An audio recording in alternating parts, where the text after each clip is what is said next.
Chapter 35, The Angelica Touch by Lindsay J. Sedgwick. As far as I can see, the sea shimmers. Winter sunshine or pixie dust, I'm open to either, or I was until Mum's latest debacle. Now I reckon if there are pixies, they're just taunting us. So I fire some lumpy rocks into the Atlantic as hard and as far as I can. I imagine concussed fish. Dad's whale finally getting what it deserves. But it doesn't make me feel any better. Odd to think the next landfall is North America. Stop hovering. Nobody hovers like Grace. It's as if she has this special hovering bottom. We got our first engagement, she says, like for real, falling in love, want to get married, the lot. And you'll never guess who it is. She's like a bouncy little firework. One that spins and whirls in the wrong direction and blows the lids off chimney pots. I'm focusing hard on throwing rocks to smash into little waves while she rabbits on, flinging sparks in every direction, hoping to start a blaze. Mum must have told her where I was.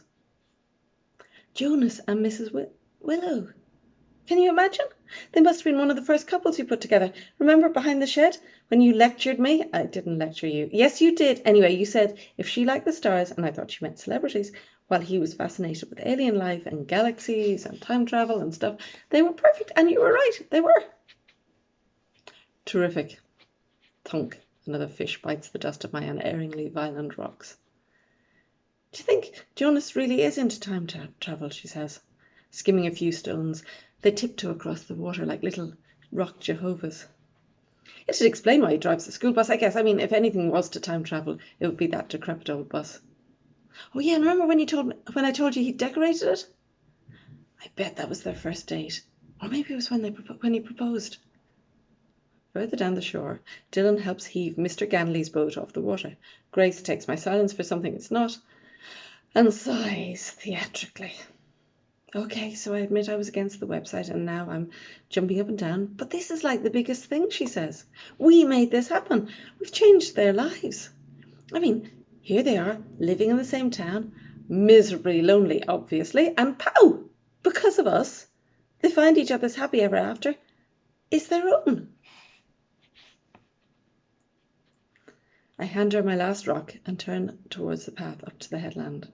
Dylan waves and the boom swings back and knocks him down. Grace misses it, but I don't because I look back. Just once. Do you want something, Grace? Apart from spreading the good news about my super duper ultra successful site that works for everyone except, oh yeah, my mum. We should talk about that, she says. What's to say? We stand like that, seagulls screeching overhead. Storm's coming back. She's not sure how to deal with my big angry mess, but then neither am I, and it's my mess, so I start walking up again. Don't know why you're so upset, she says when we finally get onto the headland. It's not as if she actually killed him. I have no answer for this. I kick tufts of grass instead. I mean, that'd be a whole different kettle of fish, and great publicity for the hotel. You could host murder mystery weekends. She sees my expression. That was a joke. Ha ha, so now it's a joke. I was trying to cheer you up, she says. I push past. Licky, stop, I didn't mean it. All I wanted, I say, was to make my mum happy. Was that too much to ask? Grace has the kudos to look demure, but not for long. It's not all bad, she says. Simon says you're a genius. She kicks the heads off a few dandelions and then gushes on as if I'd interrupt her mid-sentence and she won't get the Oscar until she finishes her acceptance speech. Your mum will find everyone. You know, your mum will find someone. You know it takes longer when you're unique and successful and stuff. That's what Simon says. Him and Oni are like your biggest fans. Especially now Simon's dad is grinning like a pitchfork. A pitchfork. Well, you know how many teeth he has. Maybe when he meets someone he's fallen for on the site, they'll persuade him to get some dentistry. Simon says we could use the site to bring tourists in and everything.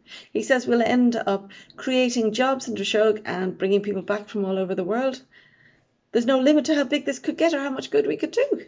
The town could come alive again, and that'll all be down to you. Simon says. I turn, catching my heel on a small, spiky stone. This does nothing to improve my mood. Don't you get it? I don't care about Simon. I don't care about all these people, or Jonas, or even Dreshog. I care about my mum. The icy wind bites into my tear ducts. I made her feel this small. I pinch the air with my fingers and squish a midge. Which makes me feel loads better as a human being. Not. I can't even gesture with my fingers, but something dies. That's all I've done. She says she's never going to even think of meeting a man again. It's her and me forever. I turn towards the hotel before she catches me crying because I'm sick of feeling so rotten and wrong. I haven't made her happier, Grace. I've made everything worse. To be continued.